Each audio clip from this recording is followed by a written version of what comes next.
Welcome back. इस video में हम डिस्कस करेंगे return filing due date post budget 2026 जो एप्लीकेबल होगा AY 26-27 फाइनेंशियल ईयर 25-26 के लिए। ठीक है, अभी AY को अपन टैक्स ईयर बोलते हैं। नाउ क्या चेंज आया है? बेसिकली सारी ड्यू डेट्स पुरानी है, एक कैटेगरी ऑफ पर्सन के लिए चेंज लाया गया है।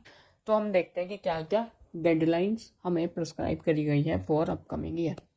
तो in case of a person, this is a type of person. पहले क्या ड्यू डेट थी, अभी क्या ड्यू डेट हुई? तो फर्स्ट टाइप ऑफ पर्सन जिसकी PGBP इनकम भी नहीं है और उसके ऊपर ऑडिट भी एप्लीकेबल नहीं होता। ठीक है, सिंपल। तो पहले उसके लिए ड्यू डेट होती थी 31 जुलाई। ठीक है, अभी भी ड्यू डेट क्या है? 31 जुलाई। No change. आप सैलरी वाले हैं, आपके पास PGBP इनकम नहीं है, आपके ऊपर ऑडिट एप्लीकेबल नहीं है, आपकी ड्यू डेट पहले 31 जुलाई थी, अभी भी 31 जुलाई ही रहेगी।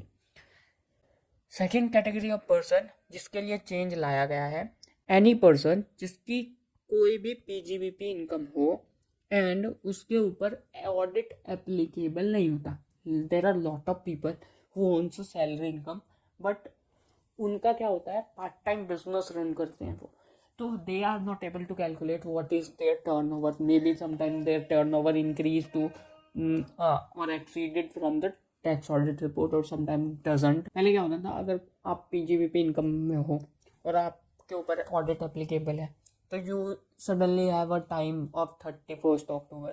इन case you don't have applicability of tax audit or some any other audit, then you have a time for 31st July.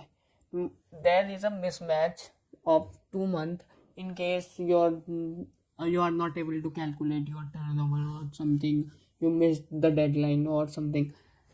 There is an issue.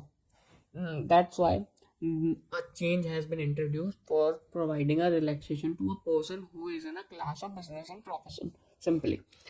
तो उन्हें इशू आता था कि 31st है, कि 31st है, कौन सा 31st है, अक्टूबर का कि जुलाई का। तो उनके लिए चेंज है कि in case you have don't have the applicability of tax audit और any other audit and you have income from PGBP, then earlier you have the deadline of 31st July.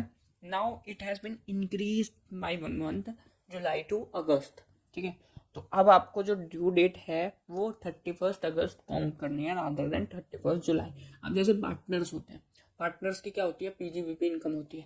अब कई केस में अगर audit होता है तो उनकी deadline क्या हो जाती है, 31st अक्टूबर होती है।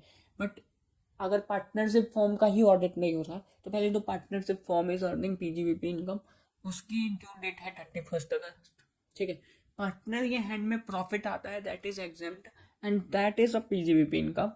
उस वजह से पार्टनर्स जिसके फॉर्म का ऑडिट नहीं होना उसकी भी ड्यू डेट क्या हो जाएगी, 31st अगस्त हो जाएगी। ऑडिट केसेस सिंपल है, जो पहले होती थी। अगर TP एप्लीकेबल नहीं है, ऐसे ऑडिट केसेस जिस पे TP एप्लीकेबल नहीं है, उस केस में 31st अक्टूबर होगी। अब अभी भी क्या है, 31st अक्टूबर होगी। ठीक है, पहले भी वही थी, अभी भी वही है।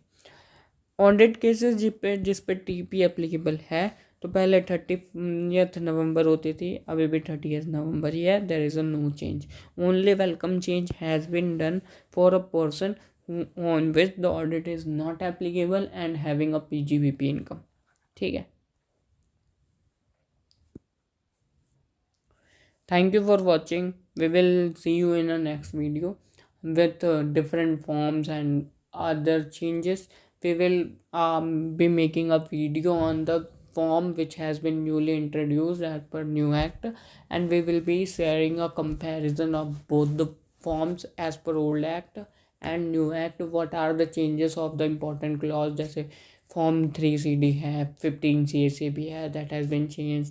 SFT फाइलिंग के फॉर्म्स हैं, फॉर्म 3C भी है, उसके हम क्या करेंगे, कंपैरिजन लेके आएंगे। तो उसके लिए आप वीडियो को सब्सक्राइब, चैनल को सब्सक्राइब कर सकते हैं। For stay tuned for the upcoming updates. Okay, bye bye, thanks.